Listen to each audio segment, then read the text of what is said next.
Hello everyone. आज का topic है प्रकाश का वर्ण विक्षेपण। प्रकाश का वर्ण विक्षेपण। वर्ण मतलब होता है रंग, वर्ण मतलब रंग, और विक्षेपण मतलब होता है टूटना। विक्षेपण मतलब टूटना। और प्रकाश मतलब क्या? तो श्वेत प्रकाश। श्वेत प्रकाश। और श्वेत प्रकाश में कितने रंग? तो श्वेत प्रकाश में 7 रंग होते हैं। तो श्वेत प्रकाश को सातों रंगों में टूटने की क्रिया को प्रकाश का वर्ण विक्षेपण कहते हैं। श्वेत प्रकाश को सातों रंगों में टूटने की क्रिया को प्रकाश का वर्ण विक्षेपण कहते हैं। या जब श्वेत प्रकाश को प्रिज्म से होकर गुजारा जाता है तब वह 7 रंगों में टूट जाती है।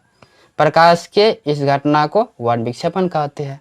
जब श्वेत प्रकाश को प्रिज्म से होकर गुजारा जाता है तब वह 7 रंगों में टूट जाती है।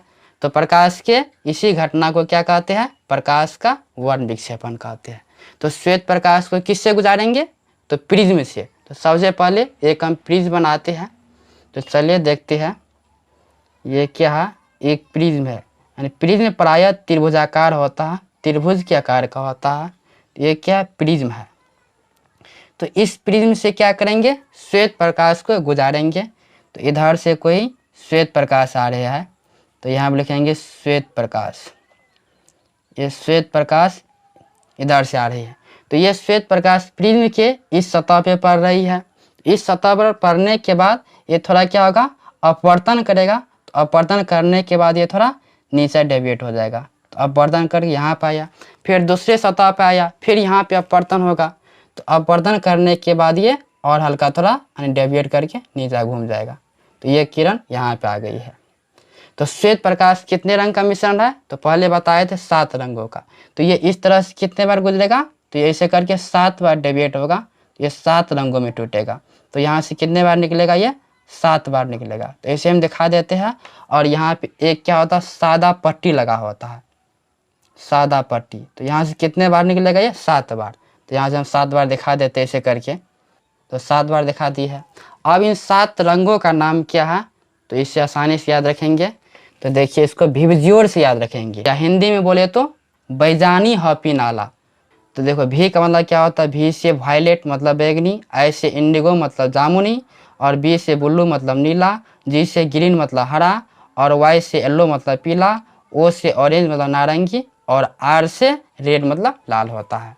तो जब श्वेत प्रकाश को प्रिज्म से होकर गुजारा जाता है तब वह 7 रंगों में टूट जाती है। प्रकाश के इसी घटना को क्या कहते हैं? प्रकाश की इसी घटना को प्रकाश का वर्ण विक्षेपण कहते हैं। अंग्रेजी में देखिए यहाँ पर क्या लिखा है। लिखा है when white light passing through a prism.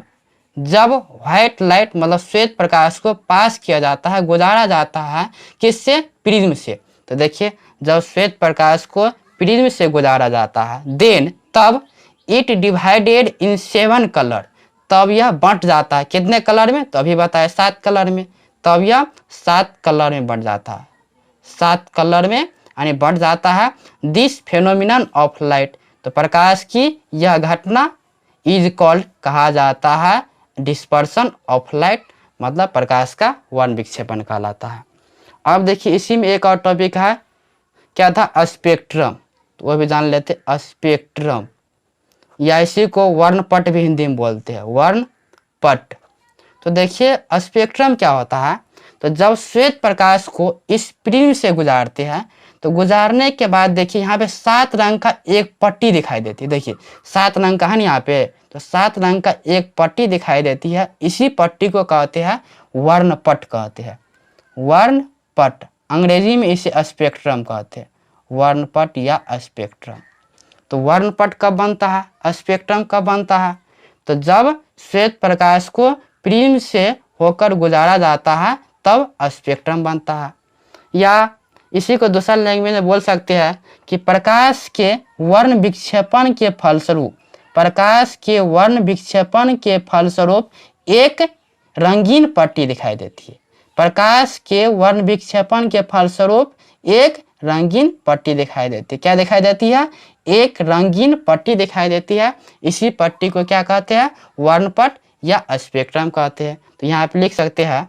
तो स्पेक्ट्रम किसे कहते हैं? तो प्रकाश के वर्ण विक्षेपण के फलस्वरूप एक रंगीन पट्टी दिखाई देती है, जिसे वर्णपट या स्पेक्ट्रम कहते हैं। तो क्वेश्चन हमारा क्या था? स्पेक्ट्रम कब बनते हैं? तो स्पेक्ट्रम कब बनते हैं? तो प्रकाश के वर्ण विक्षेपण के फलस्वरूप स्पेक्ट्रम बनते हैं। प्रकाश के वर्ण विक्षेपण के फलस्वरूप स्पेक्ट्रम बनते हैं। या इसे लैंग्वेज में लिख सकते हैं, स्पेक्ट्रम तब बनते हैं जब क्या होता है? प्रकाश का वर्ण विक्षेपण होते हैं। कहने का मतलब हुआ कि प्रकाश के वर्ण विक्षेपण के बाद क्या बनते हैं? स्पेक्ट्रम बनते हैं या वर्णपट बनते हैं। अब देखिए इस वर्णपट में, देखिए सबसे ऊपर में क्या है? सबसे ऊपर में लाल रंग है।